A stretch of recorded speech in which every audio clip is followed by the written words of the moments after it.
慈悲的父神，我们感谢你，感谢你满满的恩典，因为你爱我们，你扶持我们，你保守我们，让我们在每一个生活当中都有神特别的恩典跟祝福。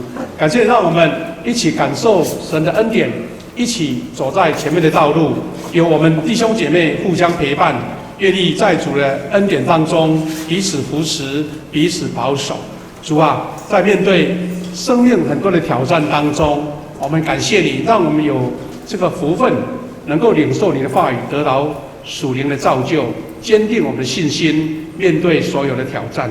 愿你的话语来帮助我们，愿圣灵亲自感动我们。祷告奉耶稣基督得胜的名，阿门。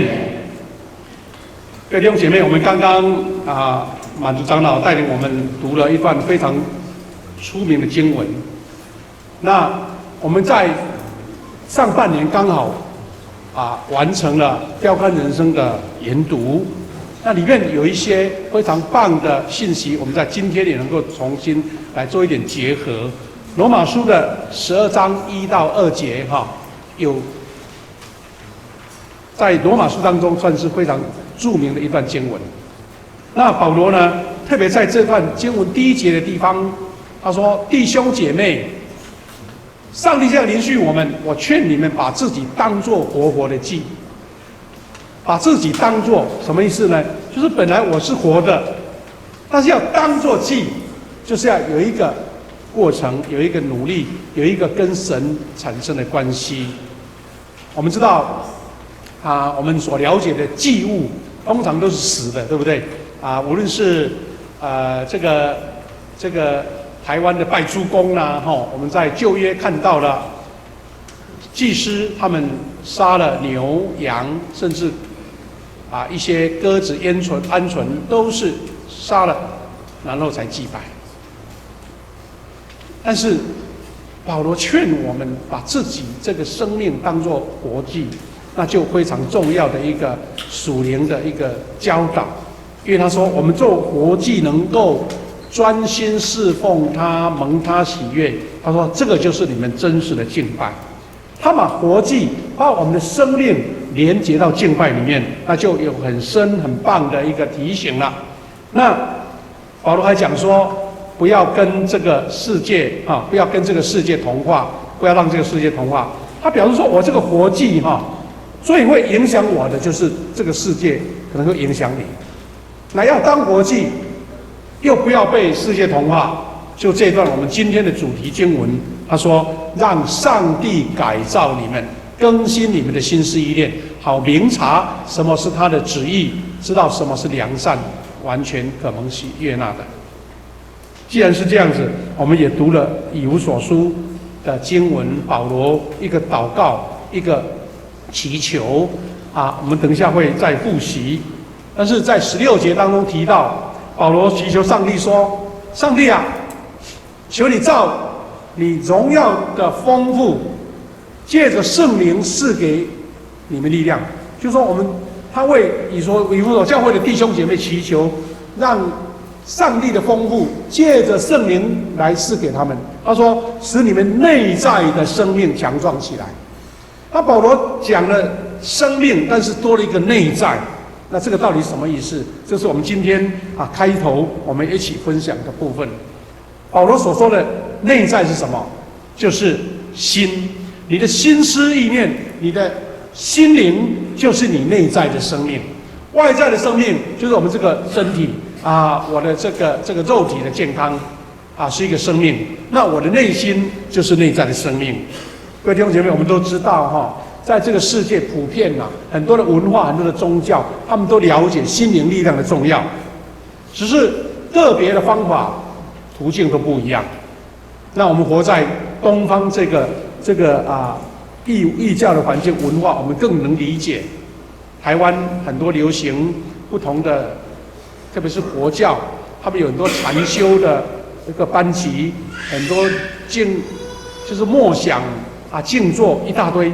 特别那些高科技的老板很喜欢做这种，在很多要做决策、很多挑战当中，他们很喜欢做这件事情。那当然，这个途径跟诉求是不一样的。那在佛教的里面呢，有一个宗派，我们大家都了解，叫禅宗。禅宗呢，特别在中国有非常大的一个渊源流传哈。他们常会用一个公案，我们所谓的一个禅的故事来教导他们的学生哈。那就有一个很出名的公案，就是一个故事，叫做摇动的旗子。这个公案，他怎么写呢？他说，在禅宗最出名的一个领导者叫禅宗六祖哈，六祖。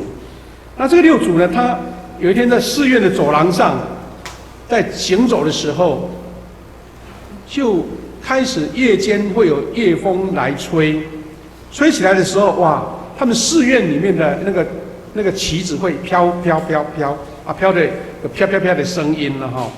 那就两个徒弟呢，在那边开始讨论哈，因为禅宗他们很会看外界的现象来讨论事情，所以这两个子弟就开始谈说，我认为哈，这个是旗子在动，旗子在动。那另一个徒弟就讲说，你说错了，其实是风在动，风不动，旗子怎么动呢？看起来都很有道理，对不对哈？那这个佛教的一个这个领导者六祖，他听到他们这样说，就给他们一个答案。他说怎么样呢？既非其动，也非风动，而是你们的内心在动啊，你们的心在动。那这个让我们知道一些禅宗的那个故事，蛮有一些特别的，让人家思考的。很多人认为说禅宗讲的这些话跟耶稣讲的那些比喻哈，有很多类似的地方，只是说那个属灵的管道不一样哈。那这个公案在提醒什么呢？就是说表示人的心思怎么样，会决定对这件事情的看法。比如说今天你心中有急事，你心中有很多忧愁的事情，你有些事情还没完成，心中很焦躁。你可能走进来这个礼拜堂，你会觉得说，今天怎么冷气都不凉，怎么不冷？牧师啊，是不是省电啊？怎么不开冷气啦？其实可能是你内心有那种不安静的时间，所以你会产生对这个环境不同的影响。所以我们说心静自然凉嘛，这些都在讨论我们内心的事情。所以可见呢，在追求心灵的安静、开发心灵的力量，不只是基督徒了，其实很多的宗教、很多的文化，甚至很多的一个灵修的导师，他们都在强调这件事情，只是他的文化宗教诉求不一样的。我们就不说其他的，因为我们是把这个现象提出来。我们在想说，那既然心灵心思的重要，很多的文化宗教都在讲，那基督徒呢？基督徒，我们如果没有办法从我们的信仰中挖掘到这个心灵让它强盛的秘诀，进而在我们的生命中产生力量，那我们基督徒就做得太了解了，就是那个最重要的宝山你没有得到，只是外表的一个基督徒而已。所以我们是希望说，我们从我们的生命当中，这个信仰不是一个知识性的东西，而是真正在我们的生命中产生力量。所以如果不能在我们生活上产生帮助，也许这个信仰是假的，不是表面的。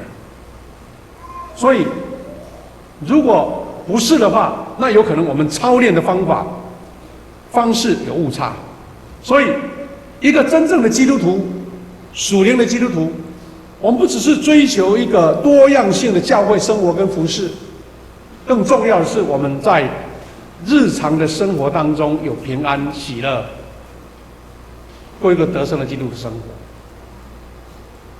我们不能讲说外表我们的生活环境跟别人不一样，但请记得，你的内在环境是你能够去主导的，去改变的。有人会把它解释成说，我们外在有一个直到外太空好几万光年的那个远那么大的一个宇宙，但其实我们内心也另外一个宇宙，叫做小宇宙。这小宇宙你能不能去掌握它，能不能去引导他，那就是我们基督徒得胜的关键。所以基督徒若没有办法来从这边得到属灵的强盛秘诀，就是枉然了。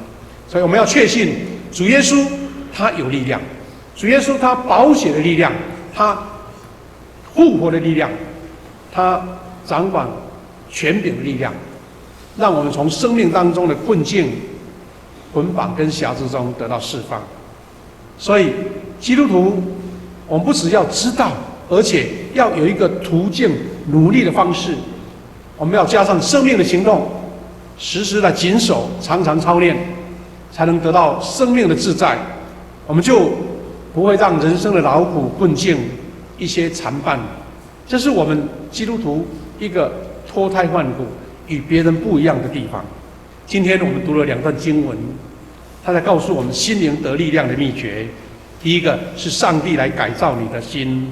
刚刚我们读了经文了哈，罗马书12章第1节。那这段经文呢，谈到什么？2个重点。第一个是你要把自己当作活活的祭物。刚刚我们已经提过了，本身就是一个祭物，祭物就是要献给上帝，让上帝喜悦嘛。我们不是看到旧约圣经吗？那个该隐呢，他献的祭物上帝不喜欢啊。那亚伯呢？亚伯献的祭物上帝悦纳。所以，既然我本身是个祭物，我的期待就是我们的祈求是让上帝来接纳。那你这个活的祭物是你自己啊，你用什么来表现你是一个活的祭物，是上神所喜欢的呢？这是我们需要讨论的。而且他说这个祭物是圣洁、上帝喜悦的。他说这个祭物就是你们真真实实的敬拜。他把敬拜引到这个更宽广的内容。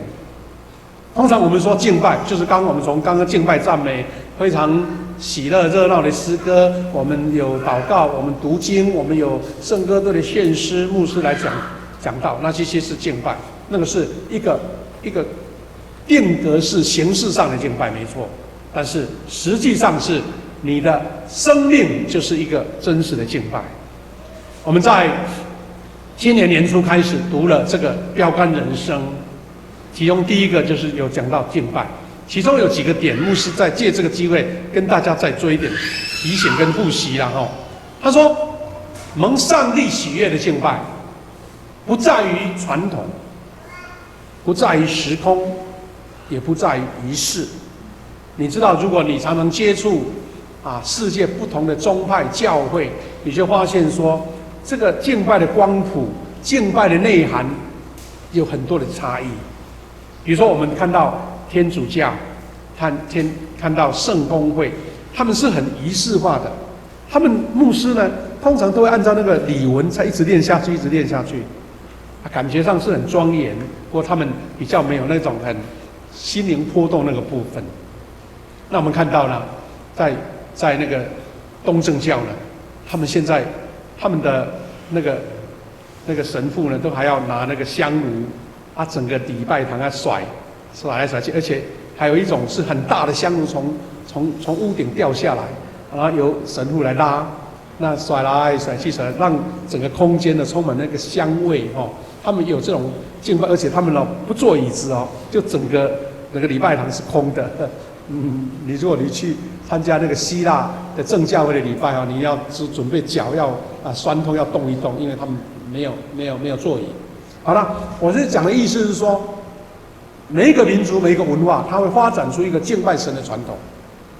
那也不在于时空，每一个地方都有不同的时空在做他们的敬拜，有的在郊外，有的在这个遮阳棚下面，有的在一个非常非常庄严、很神圣的礼拜堂都有，也不在于仪式。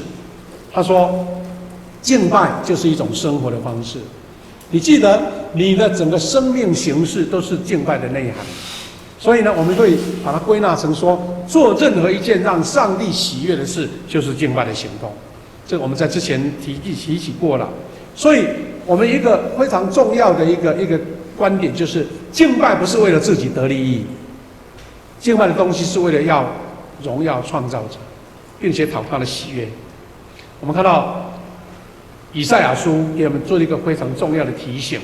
29章13节，主说：“这人民认为他们在敬拜我呢，他们用嘴唇尊敬我，他们的心却远离我。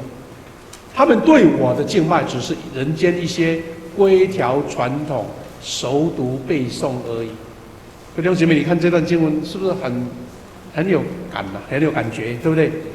我们不在于那种外在的形式，所以强调的是什么？你的心。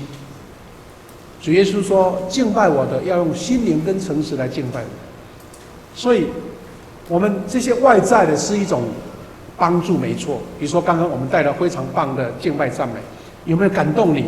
我看到我们教会很多第一代的基督徒，他们常会在做见证的时候说，每次走进来听到敬拜赞美，他流泪。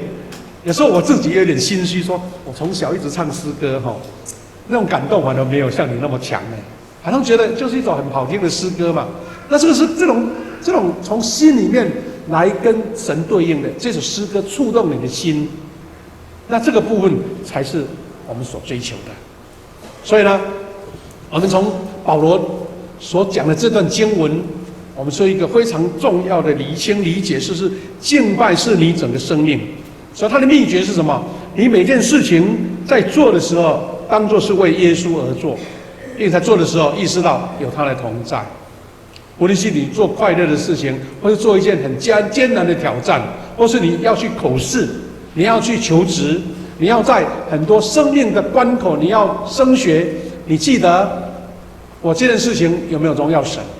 耶稣有没有跟你同在？耶稣跟你一起打拼，耶稣跟你一起突破这些困境。那这个是敬拜的一个部分。所以这个活的祭就是这个意思。我们就比一个例子了哈。我们现在在座很多都是爸爸妈妈，我们自己也做人的子女，我们当然希望做一个孝顺的儿女。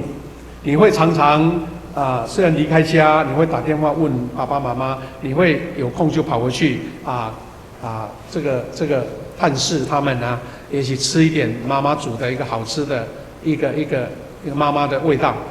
好了，这些都是你实际孝敬的一部分。但是我们也可以理解说，你在你的生命当中，你在你的职场，你在你的人际脉络里面，你成为让人家尊敬的人，你做了很多贡献社会、贡献国家的事，你对这个群体是有帮助的。换句话说，你是一个做了让父母得荣耀的事，请问这个算不算孝顺呢？当然是。那敬拜也类似，你要常常亲近神，要做礼拜这一种形式上的礼拜，但是你在你的生活当中，你在私下，你在工作，你在生活，也活出基督的样式，那个就像是一个杰出的儿女在荣耀他的父母一样的，你是在荣耀上帝，荣耀神。所以请记得，上帝是希望你享受生命，你要生命要活出那种果实，圣灵的果实，活出那种喜乐跟平安，这是上帝给你的旨意。如果你觉得来教会是一种委屈、一种受苦、一种压抑，甚至一种威胁，那这个绝对不是上帝的意思。上帝不是要让你忍受生命的。所以要做活祭，有圣洁，让上帝喜欢，要怎么做？刚刚保罗是讲说，做活祭要让上帝喜欢，这个是敬拜。那怎么做呢？罗马书12章2节告诉我们这个方向。第2节说，不要被世界同化，要让上帝改造你们的心，改造你们，更新你们的心思意念，明察什么是他的旨意，知道什么是良善、完全可蒙喜悦的。这段话有2个重点，一个是不要被世界同化，第二个要让世界改造你们的心思意念。但我们可以做一点这个 argue， 或是一种寻求说，上帝啊，为什么要改变心思意念呢？我这个心思意念不是好好的吗？我又不偷不抢。但是我们都知道，我们是活在这一个俗世的世界，所以呢，要成为一个活祭，使心灵得力量的秘诀，这要先让上帝改造我们的心灵。换句话说，我们现在所存的心思意念，是需要被神所改造的。从你出生下来，从你在人生的道路上，你为什么需要上帝改造？就是第一句话，因为我们可能被世俗所同化了，被事实所影响了，所以保罗才告诉我们说，要让上帝改造你们，更新你的心思意念。换句话说，这是罪所带来的结果。这是一个在俗世世界我们不能去避免，或是不能去，好像是隔离这个污染，没有办法，你会碰到。那才是我们这个努力的方向。因为保罗这样说，不要被世界同化，因为我们心灵的软弱，生命受捆绑，陷入困境的根源，就在于我们不知不觉中，我们的心思意念我们的心思意念被这个世界的世俗的想法跟价值观所影响，甚至同化了，并且陷在这个泥淖当中不可自拔。我想不必我多做解释，是因为你从小，无论是你被教导、被同儕、被学校，或是在你的社会当中，或是在我们所有的公众的电视媒体所传达的意念，很多观念你已经无形中被同化掉了。其实我们现活在这一个台湾这个异宗异教的社会，其实我们有一些部分也被其他的宗教的影响。那这些东西，我们不知不觉就形成在我们的生命风格里面，我们的行事为人里面，我们的思考里面。所以呢，保罗提到不要被这世界同化。旧的圣经呢，我们这个巴克里的圣经，他翻译台语圣经讲他的国语的意思就是说，不要像这个世界一样，不要像这个世界，无得跟这世间相款。好，这世间相款什么意思呢？从希腊原文中，保罗提到是个不要让外在的形式所影响，不要被这外在的形式所影响。换句话说，我们时常关心随这个连日环境变化，这个外表的这个外表的表象、外在的表象，因为这些都是天天会变化。如果你随着这个变化，心灵起起伏伏，你就没有办法安静的一天，永无宁日。我们都知道，最近呢，除了台风以外，台湾就是炎热到不得了，没有地方可以逃。甚至欧洲的那个气温呢，都达到40几度了，好像他说在活在火的地狱里面。我们人类怎么样去避免这些外在环境影响，真的是一个考验，一个很大的一个挑战。那我们如果常常被外在的环境所影响，你会发现说你会无所适从，你会发现很多事情你应接不暇就对了。那就有一个非常有趣的故事，也许我们都听过了，就是一个妈妈面带愁容的故事。这什么故事呢？就是这个常常愁容满面的妈妈，她被邻居看到说：“你干嘛天天都愁苦满面的，没有笑容了？”这个妈妈就跟他讲说：“哎呀，好邻居啊，你都不知道，我如果看到天气好的日子，我就开始为我大儿子烦恼，因为我大儿子在卖雨伞。因为大太阳，当然现在有人拿阳伞没错了，他就说大太阳不需要雨伞不用不必淋到雨，所以就不用。”雨伞就没有生意了。之前我们台湾一个月下了好多雨，听说那个雨伞店非常那个生意非常好多了好几层了。然后邻居就来问他说：“你天气好你烦恼为什么天气不好你也烦恼？天气不好下雨天你儿子不是生意好了吗？”这个妈妈就跟他说：“哎呀，你不了解，因为天气不好的时候，我也烦恼，因为我的老二他在卖冰呢，下雨天阴凉的天气，我儿子没有生意，你说我为什么不烦恼呢？所以天气好有烦恼天气不好有烦恼，看起来也很有道理啊。妈妈常常操心就是这样子嘛，对不对？我这个邻居听了说：“哎呦，我觉得不对耶。如果我是你的话，我是天天高兴。”他说：“哪里有什么高兴？”他说：“你不会在天气好的时候为你的二儿子哈，你的老二哈，他有生意高兴嘛？啊，你刮风下雨的时候，你的大儿子有生意，啊，你不是天天都心情好吗？”那这个妈妈听你讲，哎，有道理啊。我为什么要天天愁容满面？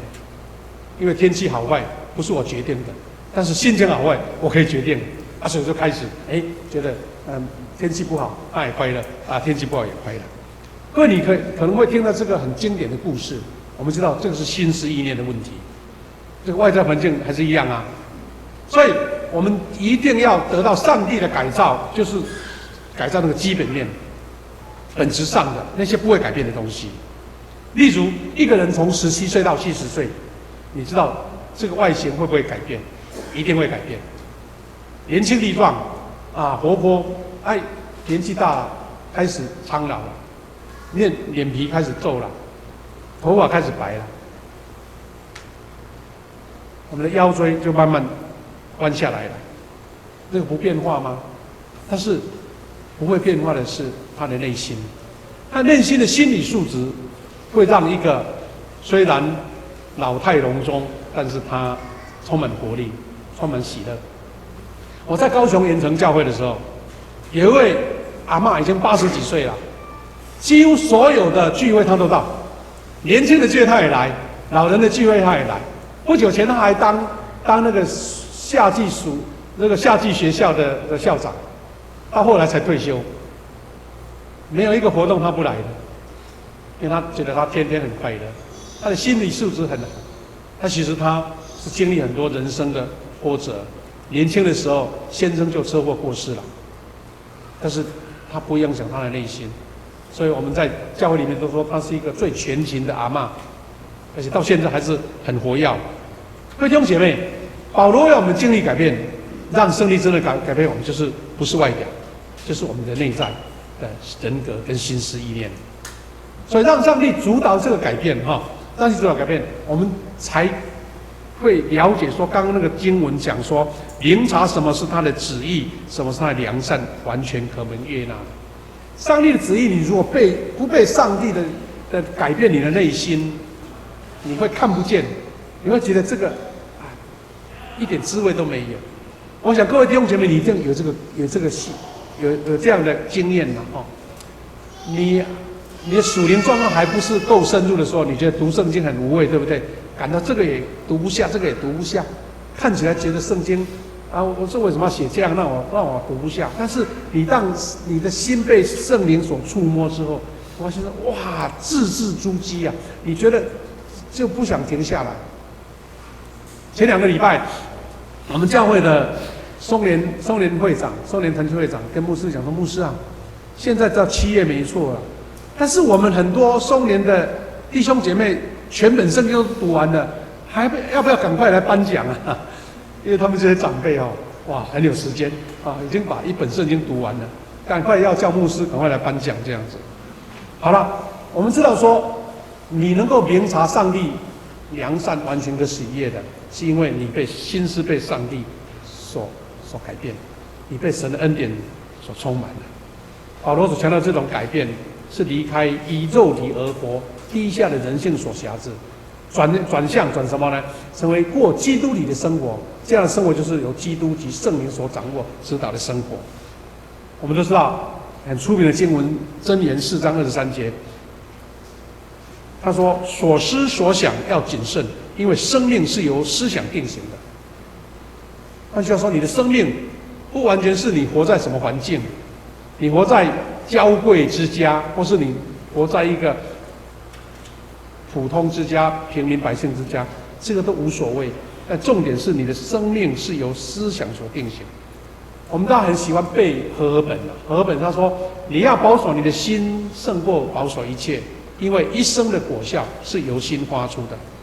其实各位弟兄姐妹，你有没有观察到，我们在这个世界上看到很多动物跟飞鸟，它的习性好像它身上有一个某种命令在它身上，它不这样做不行。特别是我们看到那个候鸟，看到我们那个那个洄游的鱼类。我们每年到冬天什么时候乌鱼就游到我们的茄定外海，你会觉得很奇怪，对不对？我们看到那个鲑鱼，它会返乡在北美的一些溪流，它拼着生命到那边要死在那边。我们就看到这个动物频道，看到这个很奇妙的事，对不对？其实我们发现说，它的生命的本能被上帝创造的时候就设定在那边。它如果不这样做，它就不能生存，它可能就淘汰掉了。好了，这个是它的本能，它才能生存，没错。但是人类呢，不只有这种本能，当然有些能力没有办法像飞鸟空中的候鸟从北部飞到南部，南部再飞北部。我们台湾呢，在垦丁呢，在国庆日的时候就有国庆鸟会来。人类有某种本能，没错，但是更重要、更强大的是心智，因为心智，我们能够适应环境，我们不必像飞鸟一样，一定要飞到南部来过冬。我们可以活在40-50度的热浪的下，我们也可以到阿拉斯加去住那个冰屋，因为我们人类有心思意念，能够去克服这些困难。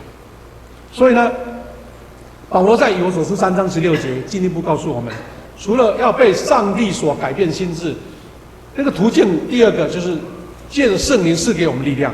3章16节这样说：我祈求上帝依照他荣耀的丰富，借着圣灵赐给你们力量，使你们内在的生命强壮起来。刚刚我们讲过了，圣灵给你的力量是内在的生命，是你的心思意念，是你的心智。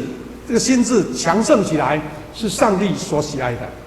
这经文的宝贵是内在的生命，心灵是内在的生命，跟我们外在的这个肉体魂的部分是不一样的。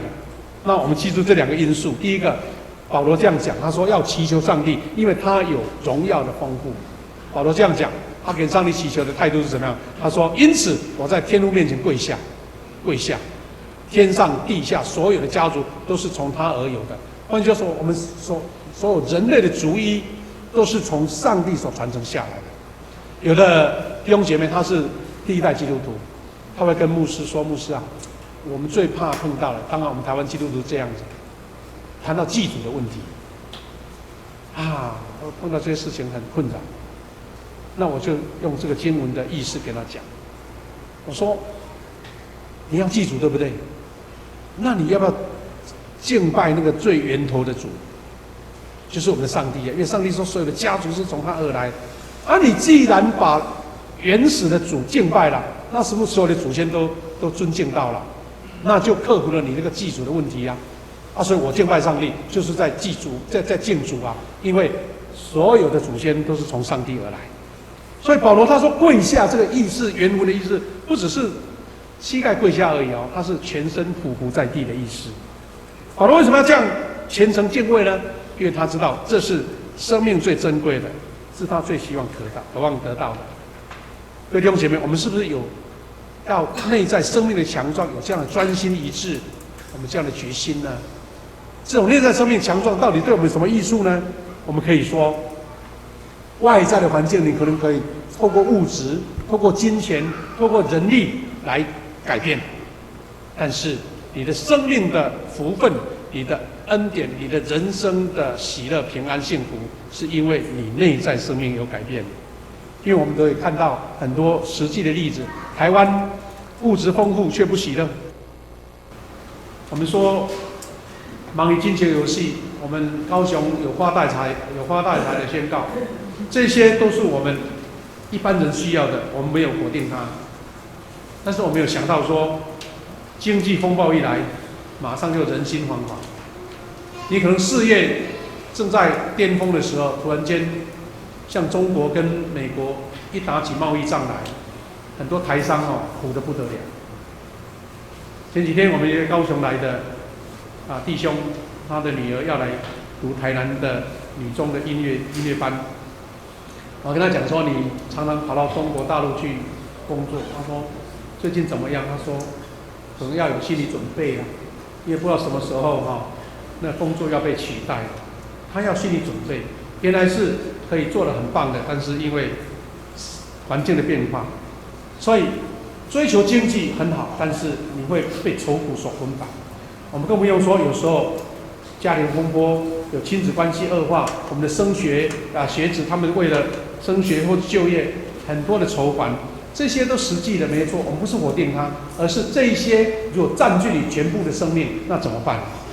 因为我们都被世界同化，我们追求眼前的变化，但是你的内心的强盛就没有去注意到。所以我们追求是一个强壮的内在生命，好像有一棵大树，它的根定得很深很深。虽然台风大雨，你的枝叶都折断了，但是雨过天晴之后，它有枝叶繁盛，因为你的根基存在。我们的内在生命就是这个根基。第二个，保罗除了跪求上帝以外，他是要借着圣灵赐给我们力量。我们在最近有很多特别的特会，特别是上一次黄牧师来到我们这边，我们特别第2堂弟兄姐妹，很多人得到一个属灵的经验，说方言被圣灵所击打，很多的感觉，你会看是说圣灵就是亲自在你身上的。那这个身上不只是外表的感应，而是你真正内心有平安跟喜乐，因为圣灵进入到我们内在，就是一个上帝丰盛的管道。我们知道圣灵，我们说如风如气，无法实际触摸掌握，但是跟主同行的人，他会体会到，好像你身边有这个微风在吹拂啊，好像一个馨香之气在浸润你，在随时帮助你，你不会孤单，你不会觉得好像自己没有办法求助，上天求助无门，下地也无门，没有，因为你知道有一位大能的神保惠师圣灵在跟你同在，他要赐给你能力跟智慧。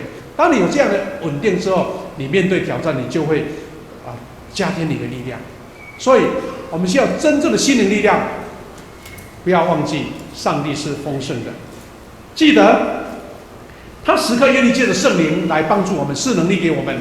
我们要重要的是学习保罗，要恳切对上帝祈求。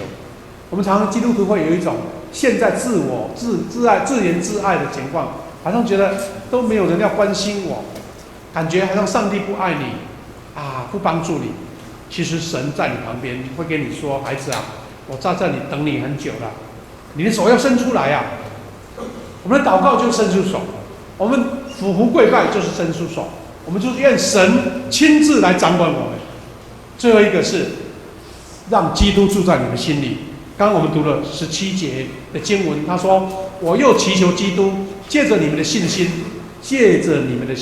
然后住在你们心里，使你们在他的爱中有根有基，然后使你们能够跟上帝所有的子民一样，体会基督的爱是长阔高深的。”17节很重要，他说：“借着祈求基督，是借着你的信心。”基督愿意哦，上帝也愿意哦。记得借着你的信心，他就住在你们里面。既然基督在你们里面，你就有根有基了。基督丰盛我们的生命的关键，就在这句话：借着你们的信心。希伯来书11章1节那么样的提醒我们，他说：“那么信心是什么呢？信心是对所有盼望的事有把握，对不能见的事能肯定。”弟兄姐妹，信心就是超越你所眼见的。信心就是你还没来临，事情还没你来临的时候，你笃定有把握，这个才叫做信心。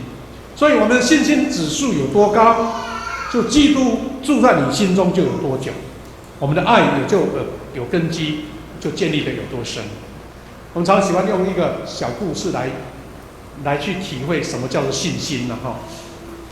第一个故事是说，有个地方好久不下雨了。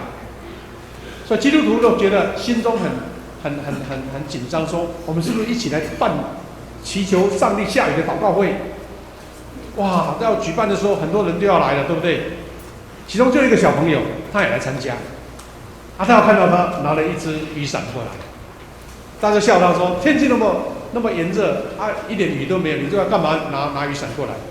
那小朋友很单纯讲说：“我们不是要祈求上帝下雨吗？我觉得祷告完就会下雨啊。”他就真的带雨伞来，我就觉得他带着这个雨伞是一种见证，是想说我就是信心，上帝要赐给我雨呀。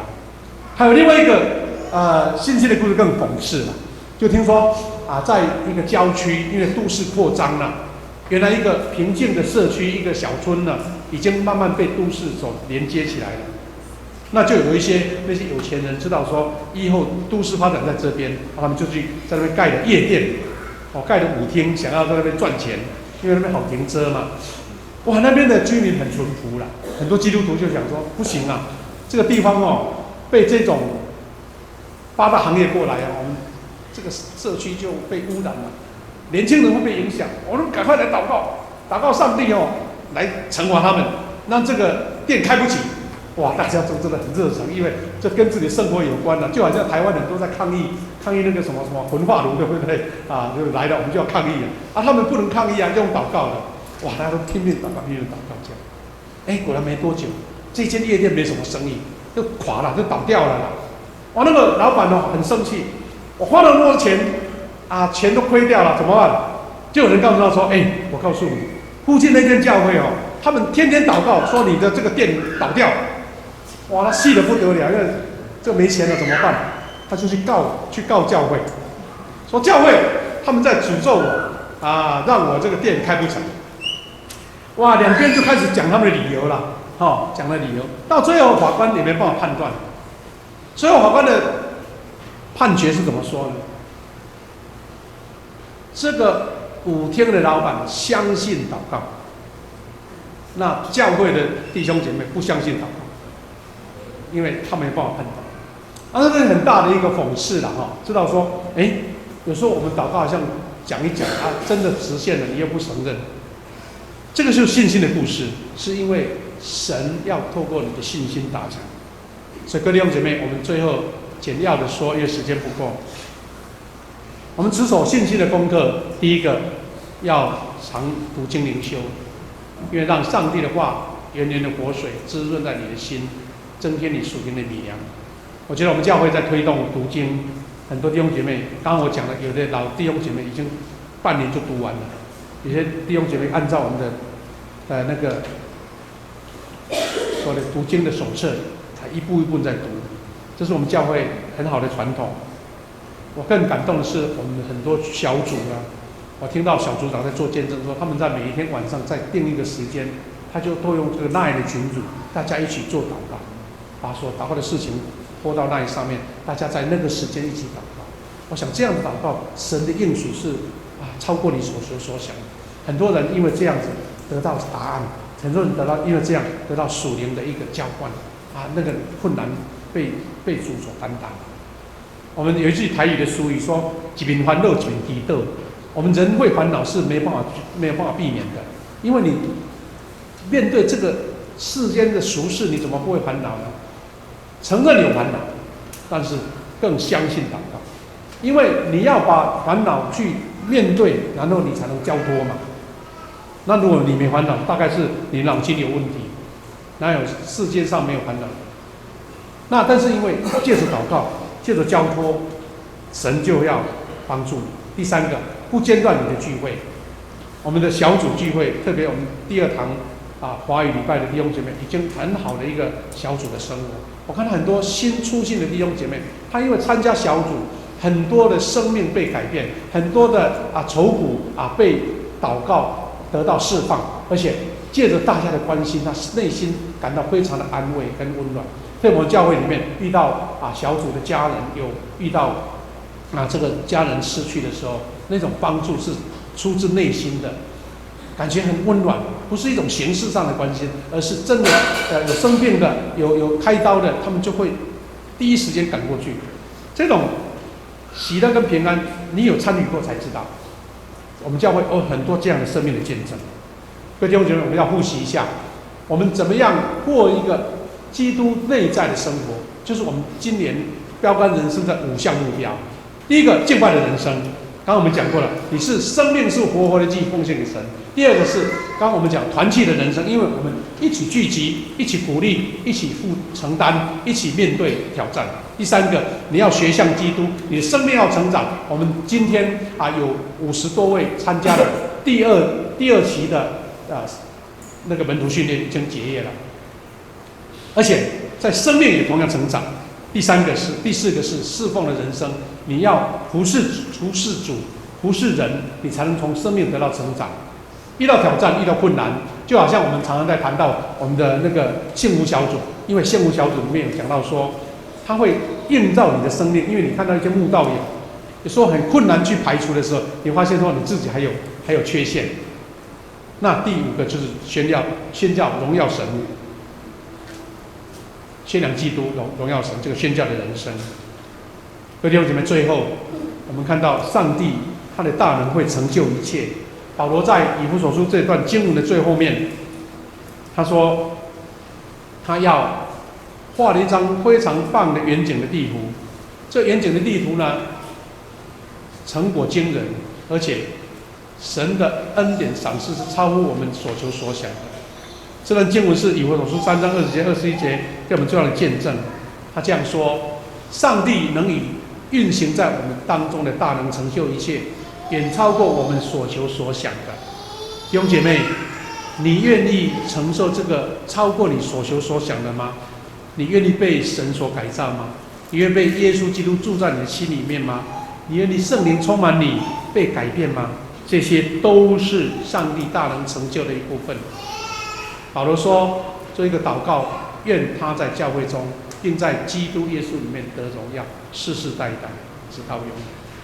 这个荣耀跟恩典，这个祝福是永远的，是世世代代。我们得到这个永恒的基业，就在你的前面。你愿意被神所改变？记得外在的环境，我们跟一般人一样，但是内心的能力、内心的内在是被神所改变。